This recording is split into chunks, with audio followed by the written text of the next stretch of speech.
Posani Krishna Murali arrest రెండు రాష్ట్రాల్లో సంచలనం రేపింది. అయితే గత కొద్ది రోజుల క్రిందట ఆయన రాజకీయాలను విడిచిపెడుతున్నట్లుగా ప్రకటించారు. తనకు ఏ రాజకీయ పార్టీతో సంబంధం లేదని చెప్పుకొచ్చారు. ఇక నుంచి రాజకీయాలు మాట్లాడనని కూడా తేల్చి చెప్పారు. అటువంటి వ్యక్తి ఇప్పుడు అరెస్టు కావడంతో సర్వత్రా చర్చనీయాంశమైంది. ఎప్పుడో చేసిన వ్యాఖ్యలకు ఇప్పుడు కేసు నమోదు చేయడం ఏమిటని ప్రశ్న వైఎస్ఆర్ కాంగ్రెస్ పార్టీ నుంచే వినిపిస్తోంది. ఇది ముమ్మాటికి తప్పుడు నిర్ణయమని, వేధించడమేనని వైసీపీ నేతలు ఆరోపిస్తున్నారు. సరిగ్గా ఇదే సమయంలో టీడీపీతో పాటు జన సైనికులు దిమ్మ తిరిగే కౌంటర్ ఇస్తున్నారు.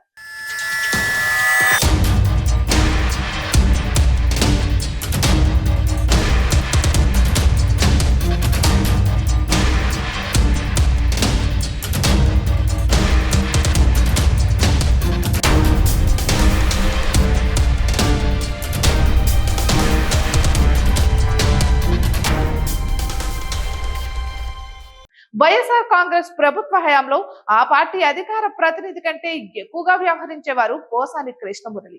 జగన్మోహన్ రెడ్డి పట్ల విపరీతమైన అభిమానం చూసేవారు. అందుకే 2019లో అధికారంలోకి వచ్చిన వెంటనే పోసాని కృష్ణమురళికి కీలకమైన నామినేటెడ్ పదవి ఇచ్చారు. అది సినీ పరిశ్రమకు చెందిన పదవి అయినా అంతకు మించి రాజకీయ అంశాలపైనే ఎక్కువ దృష్టి పెట్టేవారు పోసాని కృష్ణమురళి. ఇక జగన్మోహన్ రెడ్డిపై ఏగబాలనిచ్చేవారు కాదు. ఈ క్రమంలో ఆయన పవన్ కళ్యాణ్ తో పాటు చంద్రబాబుపై చేసిన పద ప్రయోగం అంతా ఇంత కాదు. పోసాని కృష్ణమురళి అక్రమ అరెస్టు అంటూ వైఎస్ఆర్ కాంగ్రెస్ పార్టీ ఆరోపిస్తున్న వేళ అదే పోసాని పవన్ కళ్యాణ్ కుటుంబంపై విరుచుకుపడిన వీడియో ఒకటి సోషల్ మీడియాలో విపరీతంగా వైరల్ అవుతోంది.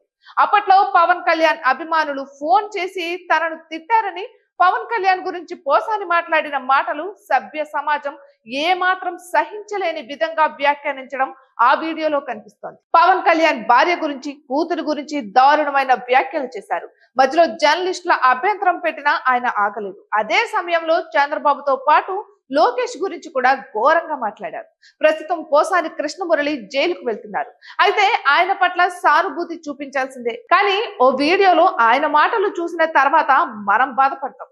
2023 సెప్టెంబర్లో చంద్రబాబు అవినీతి కేసుల్లో పట్టుకున్నారు. దాదాపు 52 రోజుల పాటు రాజమండ్రి సెంట్రల్ జైల్లో రిమాండ్ ఖైదీగా ఉండిపోయారు. ఆ సమయంలో పోసాని కృష్ణమురళి సాక్షి మీడియాకు ప్రత్యేక ఇంటర్వ్యూ ఇచ్చారు.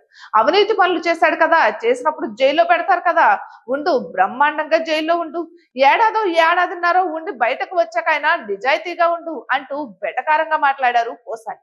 ఇప్పుడు టీడీపీ శ్రేణులు సైతం అదే వీడియోను పోస్ట్ చేసి అలానే ఉండాలని పోసాని కృష్ణమురళికి సలహా ఇస్తున్నారు. ఇక ఇప్పుడు సోషల్ మీడియాలో ఈ వీడియో విపరీతంగా వైరల్ అవుతోంది.